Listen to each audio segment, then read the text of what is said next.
0106, subtracting integers.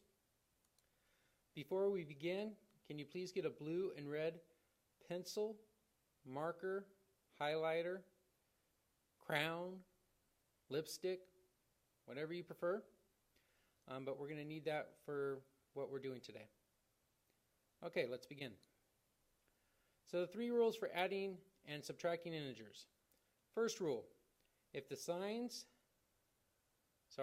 integers have the same sign, add them and keep the sign. Here's some examples. -5 minus 7. When you're doing this, look at the operation as a sign. So this is a -5, that's pretty easy. But since that minus is in front of the 7, let's consider that as a -7. Signs are the same, so we'll go 5 plus 7 is 12, and since the signs are the same, we'll keep the sign and we get -12. Here we have two positives. If there's nothing in front, it's a positive. So this time, instead of doing a red circle, so that we can keep them separated, let's do a blue square or rectangle. This one will be a rectangle. Signs are the same, so we'll do 8 plus 5 is 13, and since they're both positive, it stays positive. So what are we going to do here? They're both negative, so we're going to put a red circle and another red circle.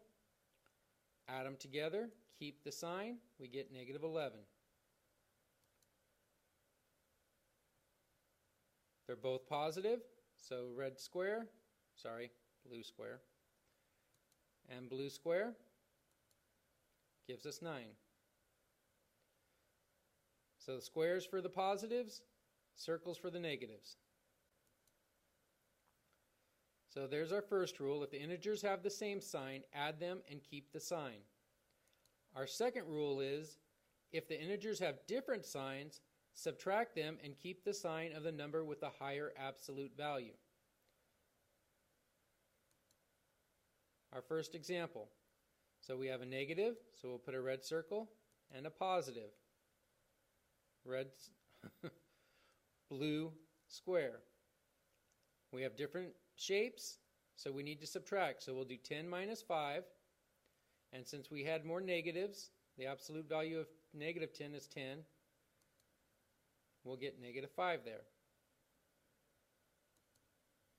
25 minus 30 is a positive 25, so that'll be a blue square. And then we have a -30 is a red circle. Different shapes, so we need to subtract. And that's going to give us 5. Since we had more negatives, it'll be a -5 again. We've got a -16, so we get the red circle. A positive 9, so the blue square. Subtract, and we'll get a -7. Our next problem is 36 minus 40. Blue square, red circle will give us a -4.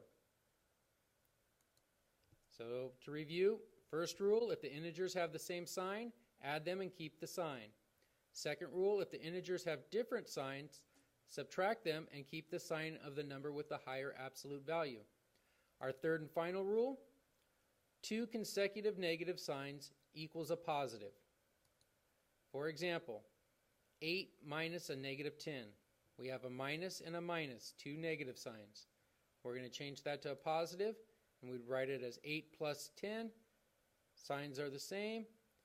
So we have our blue square and another blue square, and that gives us our 18. -4 minus a -7. We've got a negative and a negative. So we make that into a +7. That'll be a red circle, blue square, and signs are different, so we subtract and we get a +3. Here we have 3 minus -5, so we'll rewrite that as 3 plus 5. That's going to be a blue square and a blue square, and that gives us 8. Last example, -9 minus -5. So we have -9 plus 5. So red circle, blue square, and that's going to give us -4. All right, let's do some real problems here. I'd like you to try this. First of all, go through our rules. Which rule do we need to deal with first? Number 3, 2 consecutive negative signs equals a positive. So let's rewrite that. Sorry, I got an itch in my ear. It's driving me crazy. Okay, let's try that again. Keep moving. 9 plus 12. That's rule number 1. We've got a blue square and a blue square. So the signs are the same. Add them and keep the signs. So we get 21. Would you try number 2, please? Pause the video. See what you get. Please do my squares and my circles. Okay. So we've got 71 minus 123. We got a blue square, red circle. They're different, so subtract. That's going to give me 52. And since I had more negatives, I get a -52.